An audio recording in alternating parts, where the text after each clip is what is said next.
Good evening, Namaskar. I am Dr. Anup Kumar, Professor and Head of Department of Urology, Robotics and Renal Transplant, Safdarjung hospital and Vardhman Mahavir medical college.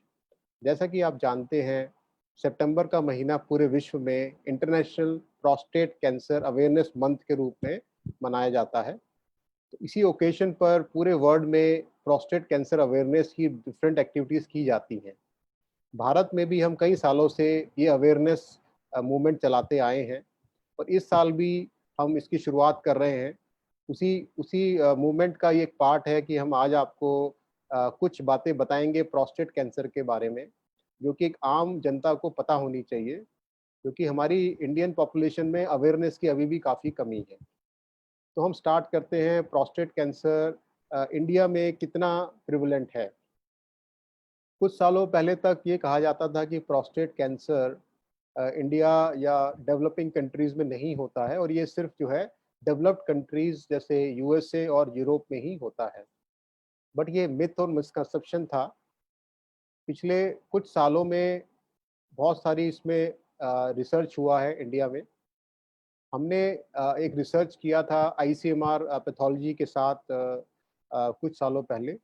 उसमें हमने पूरे देश की जो बड़ी cancer रजिस्ट्रीज़ हैं, उनका डाटा कलेक्ट करके और उसका मेटा एनालिसिस किया था और हमने ये पाया कि भारतवर्ष में प्रोस्टेट कैंसर कई मेट्रो सिटीज़ में सेकंड मोस्ट कॉमन कैंसर है इंडियन मेल्स में। तो आप मान के चलिए कि पहले कहते थे कि इंडिया में तो ये छठे, 7वें या 10वें नंबर पर आता है। ऑन द कॉन्ट्रेरी इस स्टडी में पाया गया कि ये सेकंड मोस्ट कॉमन कैंसर है मेट्रो सिटीज़ में इंडियन मेल्स में।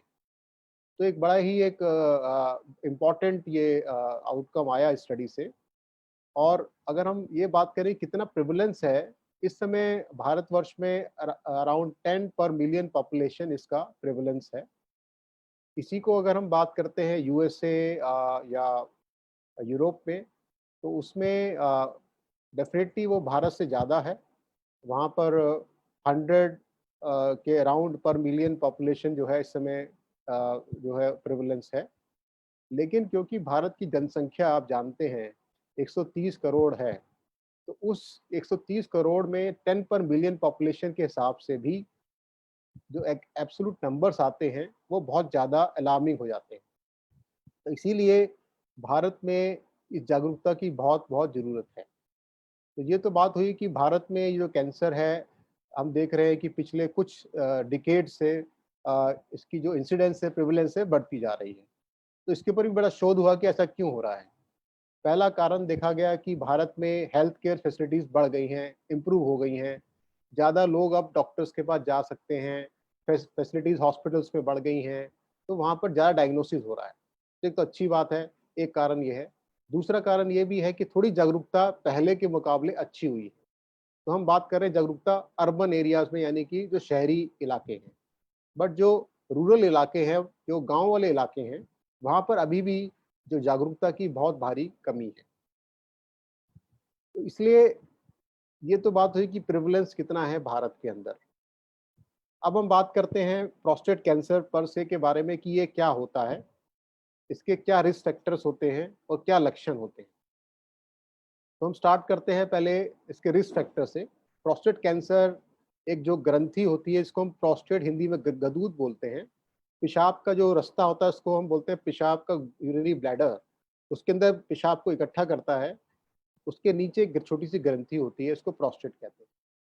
जैसे-जैसे उम्र बढ़ती है, 50 साल के बाद इसमें प्रोस्टेट कैंसर बनने की जो संभावना है, वो ज़्यादा बन जाती है। तो जो प्रोस्टेट कैंसर है 50 साल के बाद ही देखा जाता है नॉर्मली, और जैसे-जैसे उम्र बढ़ती है उसका प्रेवलेंस और इंसिडेंस बढ़ता जाता है। सबसे इम्पोर्टेंट रिस्क फैक्टर इसमें देखा गया है जेनेटिक प्रीडिस्पोजिशन, यानी कि हमारी जेनेटिक चेंजेज़ ऐसे हो जाते हैं। इसका सरल भाषा में बताएँ तो 2 प्रकार के जीन्स होते हैं। एक होता है ऑन्कोजीन्स, जो कैंसर को प्रमोट करता है। एक होता है इन्हिबिटरी जीन्स, जो कैंसर को प्रिवेंट करता है।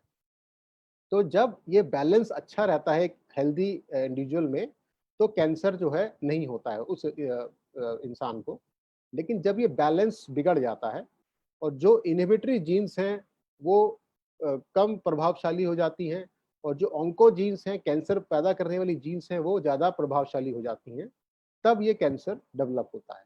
तो इस सरल भाषा में आप देख सकते हैं ये जेनेटिक प्रीडिस्पोजिशन है कि जिसमें वो जीन्स कैंसर वाली ज़्यादा प्रभावशाली हो गई, उसको कैंसर बन जाता है।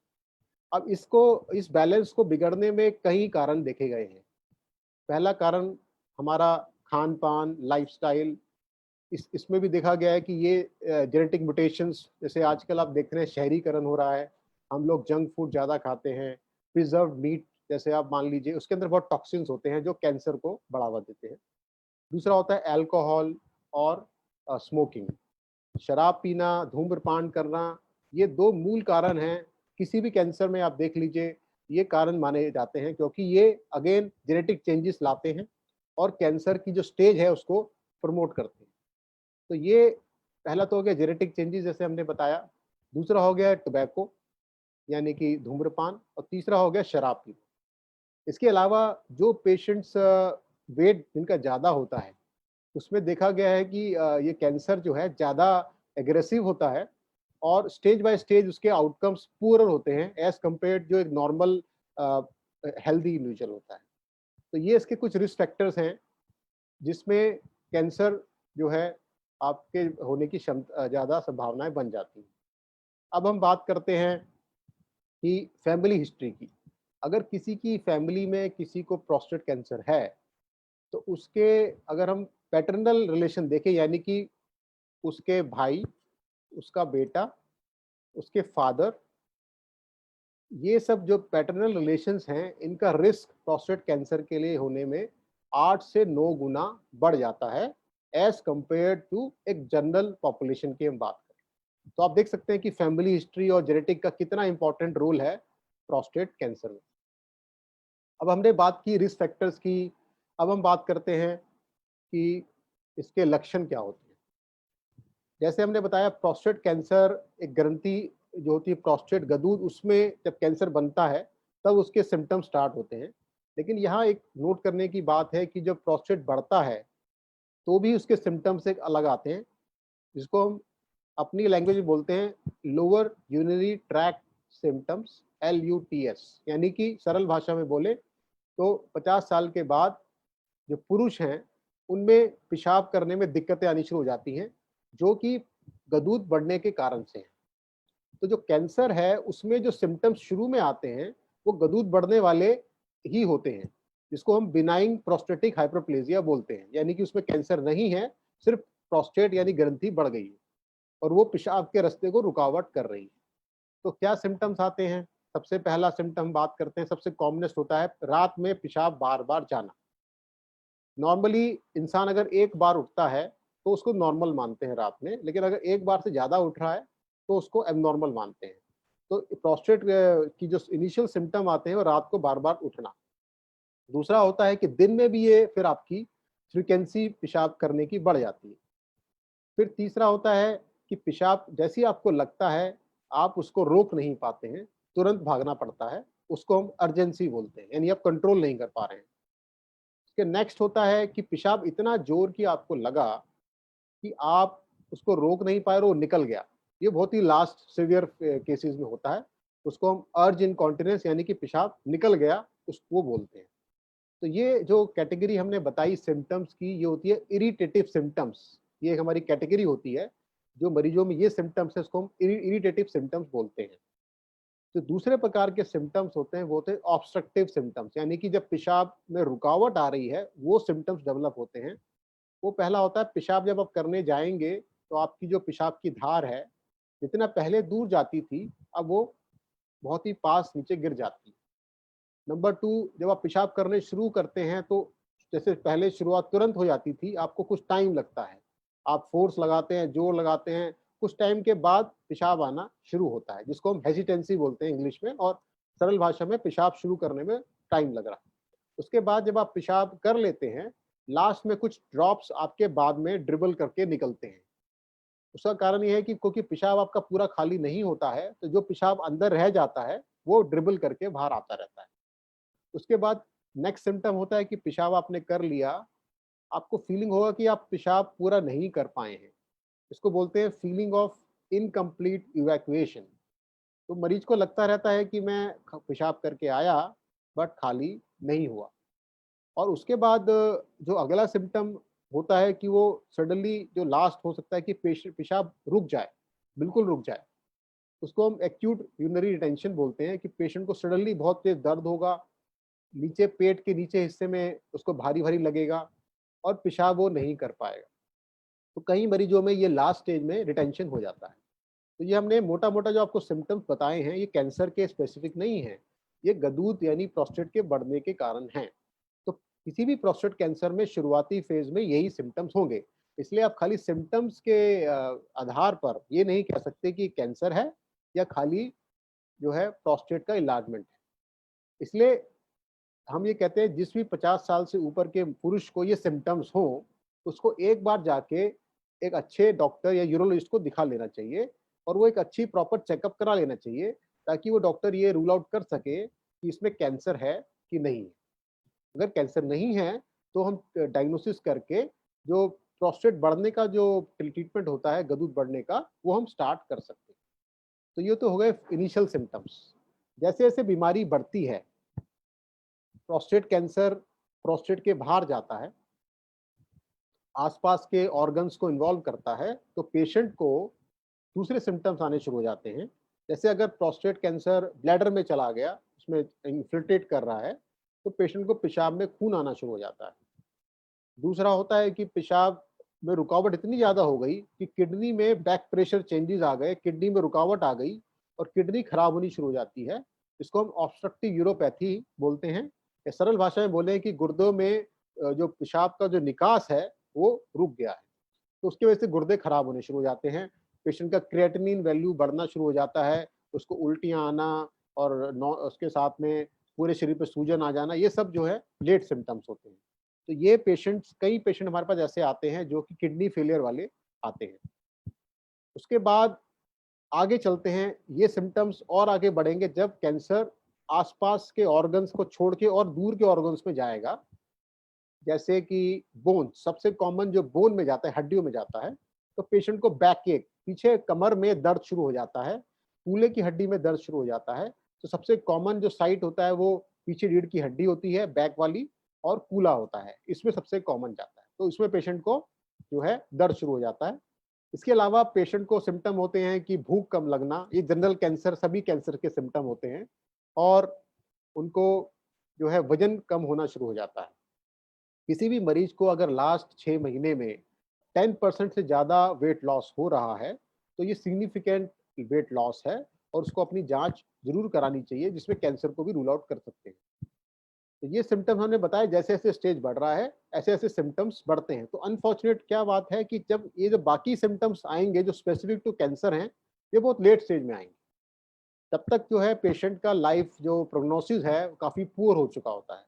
इसलिए हमारा जो मेन इस समय एम्फेसिस है वो ये है कि जब आपको शुरुआती सिम्पटम्स आ रहे हैं, चाहे वो गदूद बढ़ने से आ रहे हैं, चाहे कैंसर से आ रहे हैं, उसी समय जाके डॉक्टर को दिखा लीजिए। तो डॉक्टर अपने हिसाब से चेक कर लेंगे और ये बता देंगे कि आपको कैंसर है या आपको सिर्फ गदूद सिंपल बढ़ा हुआ है। तो ये तो हो गए सिम्पटम्स।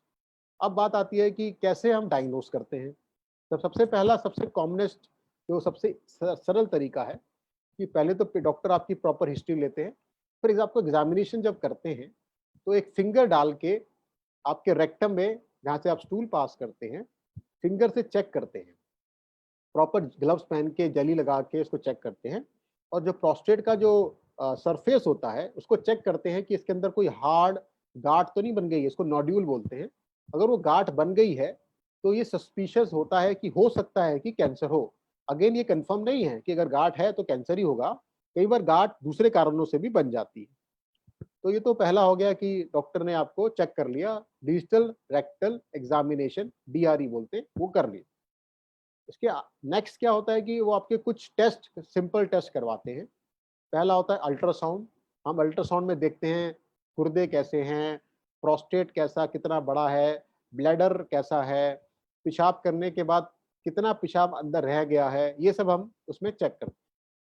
उसके बाद चेक करते हैं आपका यूरोफ्लोमेट्री। एक सिंपल सा टेस्ट वो होता है कि आप पेशाब मशीन में पास करते हैं और एक ग्राफ बन के आता है। तो ये जो हम टेस्ट बता रहे हैं स्पेसिफिक टू कैंसर नहीं है, लेकिन ये इनिशियल इन्वेस्टिगेशन जो है दोनों में कॉमन होते हैं, चाहे कैंसर है चाहे वो बिनाइन प्रोस्टेट यानी प्रोस्टेट बढ़ा हुआ है। जो स्पेसिफिक टेस्ट जो कैंसर के लिए हम कराते हैं वो होता है PSA, प्रोस्टेट स्पेसिफिक एंटीजन। ये एक तरह का ब्लड टेस्ट होता है। उसमें ये ट्यूमर मार्कर बोलते हैं, ये जो एक एंटीजन होता है ये कैंसर प्रोस्टेट सेल से निकलता है और ब्लड में आ जाता है। जब इसकी वैल्यू 4 से ज़्यादा होती है तो ये सस्पिशियस होता है कि कैंसर हो सकता है। अगेन ये कोई कंफर्म नहीं है, ये सिर्फ आपको एक सस्पिशन देता है कि कैंसर हो सकता है। तो पहला आपने फिंगर चेक किया, DRE किया, उसमें हार्ड नोड्यूल आ गया, सस्पिशन हो सकता है, नंबर 1। नंबर 2, आपने ब्लड टेस्ट किया, PSA कराया, वो नंबर 4 से ज़्यादा आया।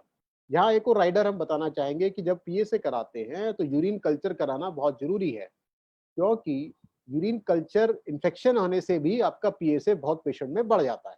तो पहला जो उसका प्रीरिक्विजिट होता है कि पहले आप कल्चर कराएँगे, कल्चर आपका नॉर्मल आएगा, तभी आप इस PSA को मानेंगे। अदरवाइज़ आप पहले कल्चर को ठीक करेंगे, एंटीबायोटिक देंगे मरीज को, उसके बाद आप PSA करते हैं।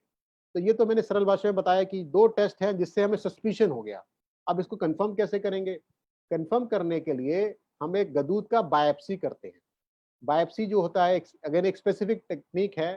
एक अल्ट्रासाउंड की हेल्प से रेक्टम के थ्रू जाके हम प्रोस्टेट के जो 2 लोब्स होते हैं, हर एक लोब से 6-6 टिश्यू पीसेस निकालते हैं, टोटल 12 पीस, और उसको एग्जामिनेशन के लिए भेजते हैं।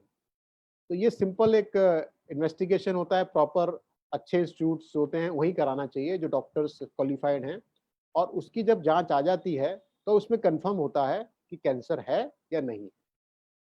एक बार आपका कैंसर आ जाता है तब आपको उसको स्टेज करना पड़ता है। अब यहाँ हम बताएंगे 3 प्रकार के कैंसर स्टेज होते हैं। पहला होता है लोकलाइज यानी प्रोस्टेट के अंदर ही कैंसर है। स्टेज 2, प्रोस्टेट से बाहर गया और आसपास के ऑर्गन्स को इन्वॉल्व कर लिया, उसको कहते हैं लोकली एडवांस प्रोस्टेट कैंसर। और तीसरा होता है जब यहाँ से कैंसर निकल गया ब्लड के थ्रू या लिम्फेटिक्स के थ्रू डिफरेंट अदर दूर के ऑर्गन्स में चला गया, जिसमें हमने बताया था बोन्स हैं, लीवर है, लंग हो सकता है, और इसके अलावा इवन ब्रेन में भी जा सकता है, तो कहीं भी जा सकता है, बट कॉमनेस्ट होता है बोन्स माना जाता है इसमें। और लिम्फ नोड्स होते हैं जो लिम्फेटिक से हो जाता है। तो ये आपके 3 स्टेज हो गए। तो इसलिए अब जब स्टेजिंग करना होगा तो एक हम MRI कराते हैं एब्डोमेन का, और बोन के चेक करने के लिए एक बोन स्कैन कराते हैं। तो ये सिंपल टेस्ट हैं। अगर आप किसी भी अच्छे अस्पताल, सरकारी अस्पताल में भी जाएँगे तो वहाँ पर ये आपके पास फ्रीली अवेलेबल है और बहुत ही मिनिमम कॉस्ट पे हो जाता है। अब आपने डायग्नोसिस कर लिया, आपने इसको स्टेज कर लिया। अब इसका ट्रीटमेंट क्या है?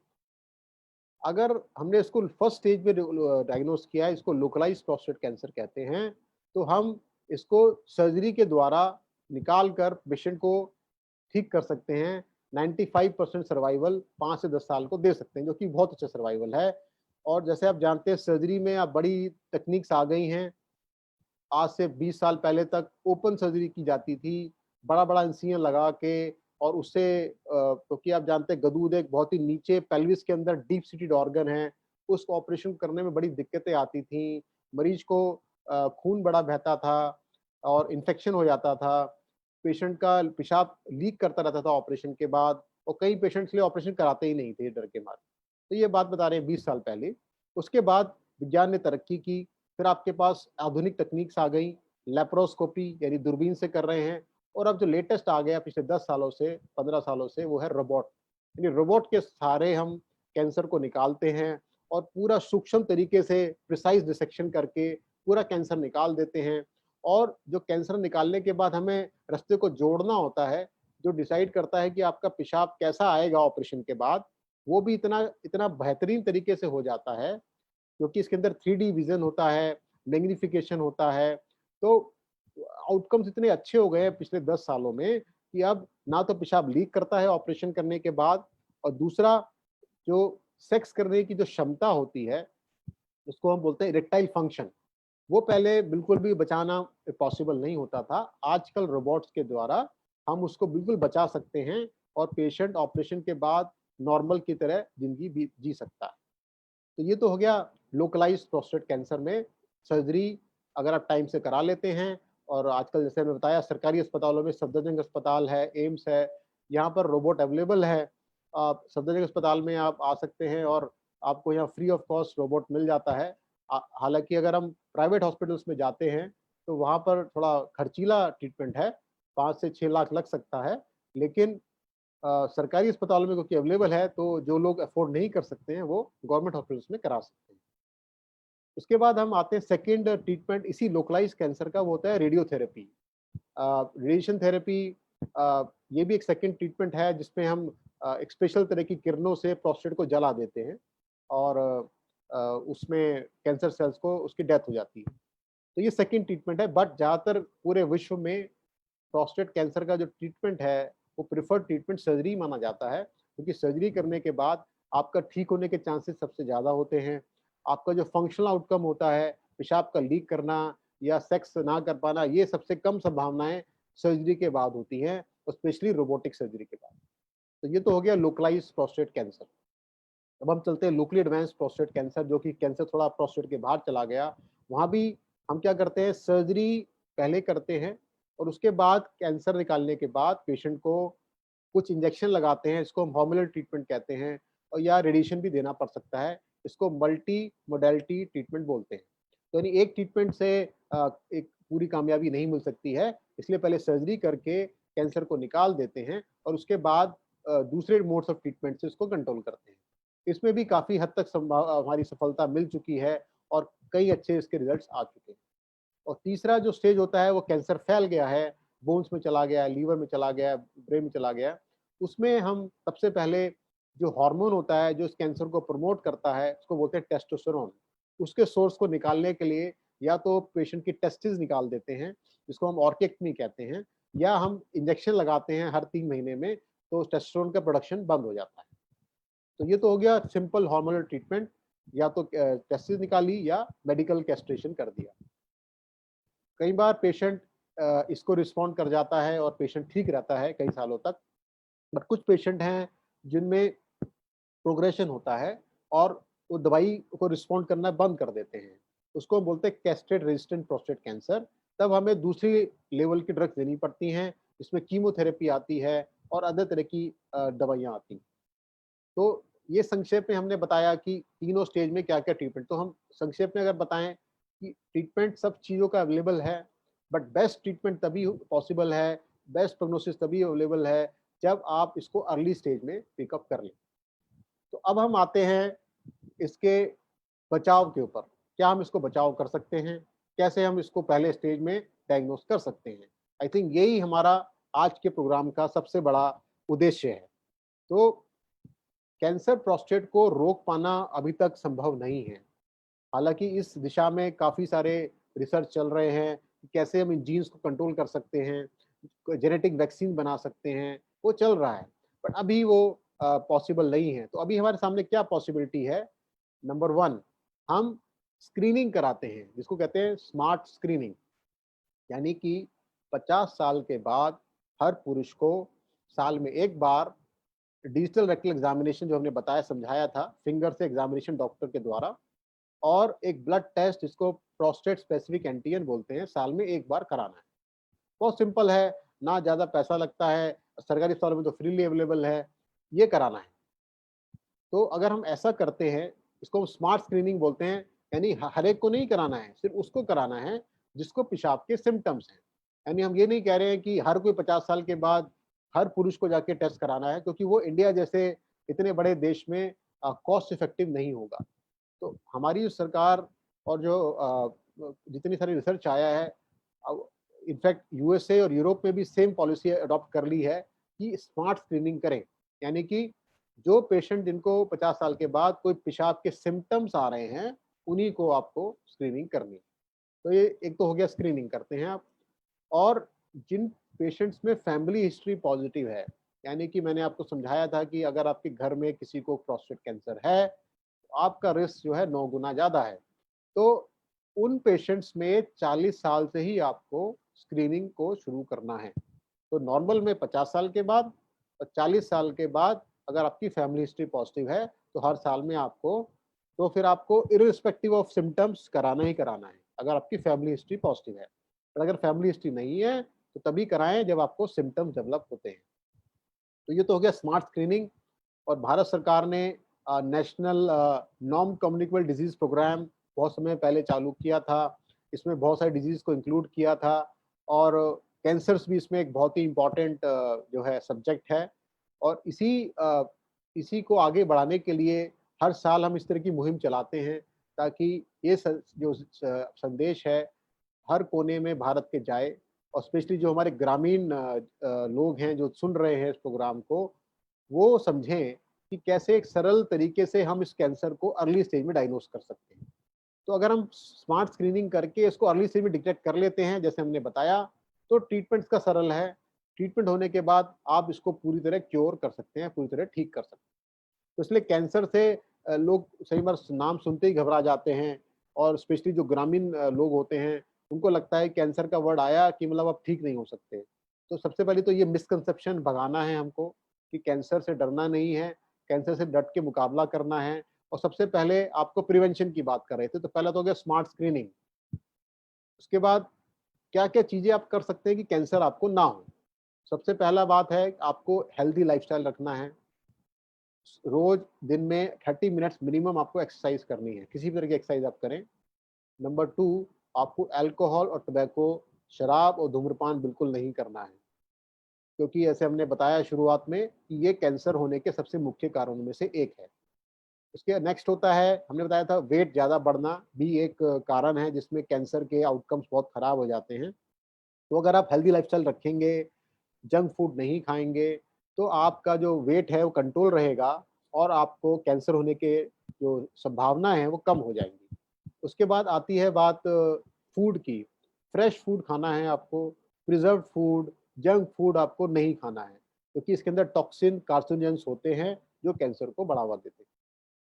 तो ये तो आपके कुछ सरल मैंने बताए प्रिवेंशन के। और उसके बाद आपका स्मार्ट स्क्रीनिंग है जो आपको साल में एक बार चेक कराना है। तो अगर हम इतनी सिंपल सी बातों को ध्यान रखते हैं तो हम इस कैंसर जैसी बीमारी से लड़ सकते हैं। तो ये बात हो गई हमारी स्क्रीनिंग की, कैसे हम इसको बच सकते हैं। तो अभी हमारे पास एक क्वेश्चन आया है एक श्रोता का कि वो पूछ रहे हैं कि जो कैंसर है प्रोस्टेट के बाहर जाने की कितनी संभावनाएं होती हैं। तो ये एक बड़ा अच्छा प्रश्न है। जो अगर हम बात करते हैं भारत की, भारत में आज से 20 साल पहले तक क्या कंडीशन था कि 80% लोग जो आते थे वो लास्ट स्टेज के आते थे, यानी कि स्टेज 4, यानी कि कैंसर जो है सब ऑर्गन्स में फैल गया है और ट्रीटमेंट उसमें फिर हमारे पास जो है ऑप्शंस बहुत लिमिटेड होते थे। अगर हम बात करें यूके की और यूरोप की और यूएसए की, वहाँ पर क्या होता है कि जो अर्ली स्टेज होता है यानी लोकलाइज्ड प्रोस्टेट कैंसर, वो अराउंड 25 30 टू 35% का होता है। उसके बाद जो लोकली एडवांस्ड कैंसर है वो उनका अराउंड 25 टू 30% होता है। जो मेटास्टेटिक है वो सिर्फ 10 टू 20% होता है, मतलब उल्टा है। और भारतवर्ष में मेटास्टेटिक यानी लास्ट स्टेज वाला 80% से ज़्यादा था। इस परसेंटेज में कुछ गिरावट आई है, जो कि एक अच्छी इंडिकेशन है। और अभी पिछले 10 साल की बात करें, तो लोकलाइज़्ड प्रोस्टेट कैंसर भारत में थोड़ा डिटेक्शन बढ़ गया है। पहले वो 10% 15% होता था, अब वो भी 15 से 20% तक आगे आ गया है। जो सेकंड स्टेज हमने बताई थी लोकली एडवांस्ड, उसमें भी थोड़ी बढ़ोतरी हुई है भारत में और वो भी जो है 20 से 30% पे आ चुका है। और जो मेटास्टेटिक लास्ट फेज वाला कैंसर है, वो भारत में थोड़ी गिरावट आई है। पहले 80% होता था, अब 50 से 55% पे आ गया है। तो मतलब एक अच्छी संभावनाएँ दिख रही हैं भारत में। तो ये चांसेज़ हैं कि कैंसर इतना हमने बताया कि लोकलाइज़्ड है वो 20 से 25% है और 75% मतलब कैंसर जो है प्रोस्टेट के बाहर। तो अभी तो इस समय ये हमारी सिचुएशन है, बट हम आशा करते हैं अगले 10 सालों में हम यूएस और यूरोप को मैच कर लेंगे और हमारा जो कैंसर जो बाहर चला जाता है, उसकी संख्या हम कम कर लेंगे। अ, एक और हमारे दर्शकों ने ये क्वेश्चन पूछा कि प्रोस्टेट कैंसर होने का क्या कारण होता है? तो जैसा हमने आपको शुरू में बताया कि प्रोस्टेट कैंसर में सबसे कॉमनेस्ट कारण था वो जीन्स का मिसबैलेंस है, कि जो कैंसर जीन्स जो कैंसर को बढ़ावा देती हैं और जो कैंसर जीन्स कैंसर को रोकती हैं, उनमें बैलेंस जो है बिगड़ जाता है, और उस बैलेंस में जब कैंसर जीन्स जीत जाती हैं तो कैंसर बनता है। अब उस बैलेंस को रिस्टोर करने के लिए ही जो हमने आपको प्रिवेंशन बताया था, वो सब काम करता है कि कैसे हम उस जीन्स को सपोर्ट करते रहें जो उसको कैंसर को प्रिवेंट करती हैं, तभी हमारा जो है कैंसर होने के चांसेस कम हो जाते हैं। यहाँ पर एक इम्पॉर्टेंट चीज़ और बताना चाहते हैं कि जो हार्मोन होता है टेस्टोस्टेरोन, ये एक मेल हार्मोन होता है। जो भी कोई एक पुरुष है, उसकी जो पुरुषता है, वो टेस्टोस्टेरोन हार्मोन से ही होती है। लेकिन इसी हार्मोन की वजह से ही कैंसर होता है। तो ये बड़ी अटपटी बात है, लेकिन ये सच है कि टेस्टोस्टेरोन से ही प्रोस्टेट कैंसर बढ़ता है। तो इसलिए जो हम ट्रीटमेंट करते हैं, टेस्टोस्टेरोन प्रोडक्शन को कम कर देते हैं बॉडी के अंदर, जब स्पेशली जब कैंसर शरीर में फैल जाता है। तो जैसे हमने बताया था टेस्टिस निकाल देते हैं या इंजेक्शन देके उस प्रोडक्शन को कम कर देते हैं, तब वो कैंसर को कंट्रोल कर लेते हैं। तो ये हो गया आपका कारण प्रोस्टेट कैंसर का, और हमने बताया कि कितने उसके बढ़ने की संभावनाएँ। तो अब चलते-चलते 2-3 चीज़ों का और हम क्वेश्चंस का आंसर दे लेते हैं। एक क्वेश्चन आया है कि खाने-पीने में क्या हम अ, जो है प्रिकॉशंस रखें ताकि कैंसर से हम लड़ पाएँ? तो अगेन बहुत ही सरल है कि आपको fresh fruits and fresh vegetables ही खाने हैं। आपको रखा हुआ खाना, प्रिज़र्व्ड फूड नहीं खाना है, जो कि प्रैक्टिस है वेस्टर्न कंट्रीज़ की। जैसे आप जानते हैं वहाँ पर ज़्यादातर लोग प्रिज़र्व्ड फूड खाते हैं, जंक फूड ज़्यादा खाते हैं, उसी में कार्सिनोजेनस बन जाते हैं। तो अगर आप फ्रेश फूड, घर का बना हुआ खाना बिल्कुल फ्रेश वाला खाएँगे, और जंक फूड नहीं खाएँगे, प्रिज़र्व्ड मीट नहीं खाएँगे, तो ये आपके लिए बड़ा ही सेहतमंद होने वाला है। नंबर 2, जैसे हमने बताया कि आपको डेफ़िनिटली धूम्रपान और शराब, ये भी क्योंकि खान-पान का ही आपका पार्ट है, इसको नहीं करना है। और तीसरा है कि आपकी एक्सरसाइज़ और पानी, अगेन पानी पीना हमारी बॉडी की इम्यूनिटी बढ़ाता है। तो अगर आप रोज़ दिन में हेल्दी जो पर्सन हैं 3 लीटर पानी पी लेते हैं, तो आपके शरीर की इम्यूनिटी बढ़ जाती है। तो डिहाइड्रेशन होने से और भी कई बीमारियाँ होती हैं और आपकी इम्यूनिटी भी डाउन हो जाती है। तो इसलिए ये 3-4 सरल चीज़ें हैं, अगर आप इसको फ़ॉलो करते हैं, तो आपके कैंसर होने के चांसेस काफ़ी कम हो जाते हैं। ना सिर्फ़ प्रोस्टेट कैंसर, बल्कि और भी जितने कैंसर्स की हम बात करें, चाहे आंतों के कैंसर की बात करें और लीवर कैंसर की बात करें, कोई भी और कैंसर की बात करें, वहाँ पर ये सारी चीज़ें आपकी जो है सेम आपकी जो प्रिकॉशंस हैं वहाँ पर काम करती हैं। तो चलते-चलते हम आपको 2 चीज़ें और इम्पोर्टेंट बताना चाहेंगे। जैसे हमने बताया प्रोस्टेट कैंसर अवेयरनेस मंथ ये चल रहा है पूरे विश्व में, और हमारा ये आग्रह है सभी मीडिया वालों से, और चाहे वो पत्रकार हैं या टीवी चैनल्स हैं, कि इस संदेश को हमें देश के हर एक कोने में लेके जाना है, ताकि हमारा हर एक भाई जो गाँव में बैठा है, चाहे छोटे कस्बों में बैठा है, उस तक ये संदेश जाए कि प्रोस्टेट कैंसर क्या होता है? प्रोस्टेट कैंसर को आप कैसे डिटेक्ट कर सकते हैं? और उसका ट्रीटमेंट अवेलेबल है, ये बताना बहुत ज़रूरी है। अभी भी जैसे आप जानते हैं हमारी ज़्यादातर जनसंख्या गाँव में रहती है, और वहाँ अभी भी ये भ्रांति चल रही है कि कैंसर का मतलब है कि अब आपका जीवन समाप्त हो गया है और वो ट्रीटमेंट के लिए आते ही नहीं हैं। तो पहला तो है कि उनको पता ही नहीं है कि ट्रीटमेंट होता है, और दूसरा फिर उनको ये लगता है कि बहुत खर्चा आएगा। ये भी दिमाग में रहता है कि ट्रीटमेंट है तो उसमें बहुत खर्चा आएगा, चाहे हम सर्जरी की बात करें, चाहे कैंसर ड्रग की बात करें। तो यहाँ हम बताना चाहेंगे कि भारत सरकार ने पूरे भारत में जगह-जगह कैंसर को ट्रीटमेंट को बढ़ावा देने के लिए इंस्टीट्यूट्स को अपग्रेड किया है, और उनको state of art cancer treatment institute बना रहे हैं।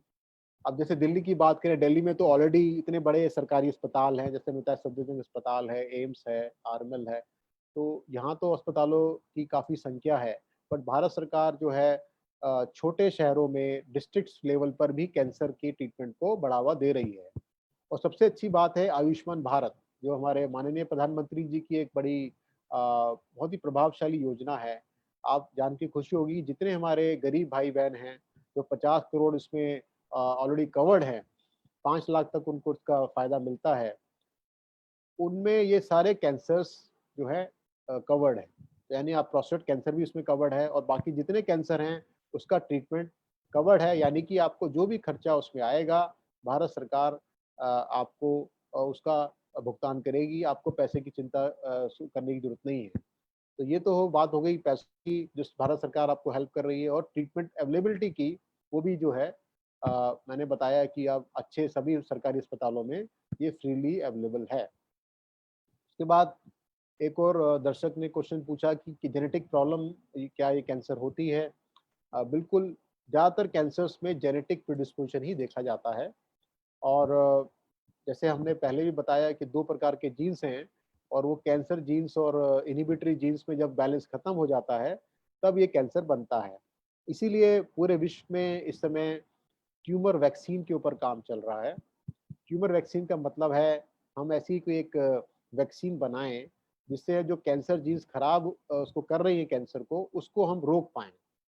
तो ये काम अभी चल रहा है, ये अभी एनिमल मॉडल्स में चल रहा है, एक लंबा प्रोसेस है, बट एक पॉजिटिव स्टेप चल रहा है। इसमें समय लगेगा, लेकिन जब तक हमारे पास ये वैक्सीन नहीं आती है, तब तक हमें जो हमने प्रिकॉशंस आपको बताए हैं, यही फॉलो करना है। इसके अलावा कोई दूसरा तरीका नहीं है। तो early diagnosis is always going to give you the best outcome. और जितना हम इसको, जैसे ब्रेस्ट कैंसर होता है, ब्रेस्ट कैंसर में भी सेम चीज़ हम बोलते हैं कि जितना जल्दी आप डिटेक्ट कर लेते हैं, उतना जल्दी जो है महिलाएँ उससे जल्दी ठीक हो जाती हैं। ऐसे ही पुरुष में भी सेम चीज़ है, जितना जल्दी आप इसको डिटेक्ट कर लेंगे प्रोस्टेट कैंसर को, उतना जल्दी आप इसको इलाज करा पाएँगे और उतना जल्दी आप इससे ठीक हो पाएँगे। एक एक इम्पोर्टेंट बात लास्ट में हम बताना चाहेंगे कि कैंसर ट्रीटमेंट आपने करा लिया, उसके बाद सबसे ज़रूरी चीज़ होती है फ़ॉलो-अप। यानी कि आपको बार-बार अस्पतालों में जब बुलाया जाता है डॉक्टर के द्वारा, आपको आके डॉक्टर को दिखाना है। क्योंकि कैंसर जो है, सारी उम्र के लिए आपको फ़ॉलो-अप उसका माँगता है। ये कोई भी कैंसर हो, उसमें आपको फ़ॉलो-अप करना चाहिए। तो जब भी डॉक्टर आपको बुलाते हैं फ़ॉलो-अप के लिए, आपको ज़रूर फ़ॉलो-अप के लिए जाना है। ये ना समझें कि एक बार आपने कुछ इलाज करा लिया, फिर आप घर बैठ गए, और फिर होता क्या है कि कई ऐसे मरीज़ हैं, जो आते हैं 4 साल, 5 साल के बाद, जब कैंसर उसमें बिगड़ जाता है। क्योंकि फ़ॉलो-अप करना बहुत ज़रूरी है, क्योंकि फ़ॉलो-अप में हम बहुत चीज़ें चेक करते हैं। कैंसर दोबारा ना आ जाए, वो भी चेक करते हैं। तो अगर कैंसर दोबारा आ जाता है, तो समय से उसका इलाज शुरू कर देते हैं, और वो भी ठीक हो सकता है। तो इसलिए अगर हम उसको फ़ॉलो-अप अच्छा रखते हैं, तो पेशेंट को हमेशा के लिए हम ठीक कर सकते हैं। तो ये इम्पोर्टेंट चीज़ है। पहली बात तो कैंसर क्या होता है वो पता होना चाहिए, प्रिवेंशन कैसे करना है वो पता होना चाहिए, डायग्नोसिस हो सकता है ये पता होना चाहिए, ट्रीटमेंट क्या अवेलेबल है वो आपको पता होना चाहिए, और सबसे ज़रूरी है कि फ़ॉलो-अप।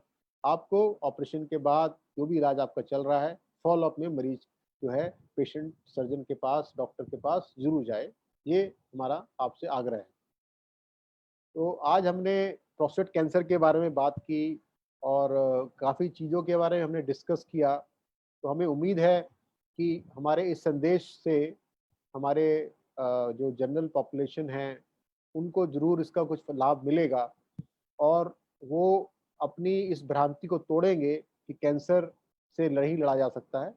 हम अगर सब साथ मिलके काम करेंगे, तो कैंसर से लड़ पाएँगे, और हमारा यही मोटो है कि आने वाले 10 सालों में भारत की जो डिस्ट्रीब्यूशन ऑफ कैंसर है, प्रोस्टेट कैंसर, वो मैच कर जाए विकसित देशों के साथ, और हमारे यहाँ ज़्यादातर मरीज़ जो हैं अर्ली स्टेज में डिटेक्ट हों, ताकि हम उनको हमेशा के लिए ठीक कर पाएँ, और हमारे यहाँ जो कैंसर से मौतें होती हैं, प्रोस्टेट कैंसर के मौतें जो होती हैं, उसको हम कंट्रोल कर पाएँ। तो अ, आप सबका हम आभार प्रकट करना चाहेंगे कि आपने हमें सुना, और हम इस तरह के प्रोग्राम करते रहेंगे पूरे महीने तक, और हम आशा करेंगे कि जितने हमारे मीडिया के सहयोगी हैं, वो भी इसको अपना-अपना कार्य पूरा करते रहेंगे। आपने हमें सुना, इसके लिए बहुत-बहुत धन्यवाद। Thank you. फिर मिलेंगे। धन्यवाद।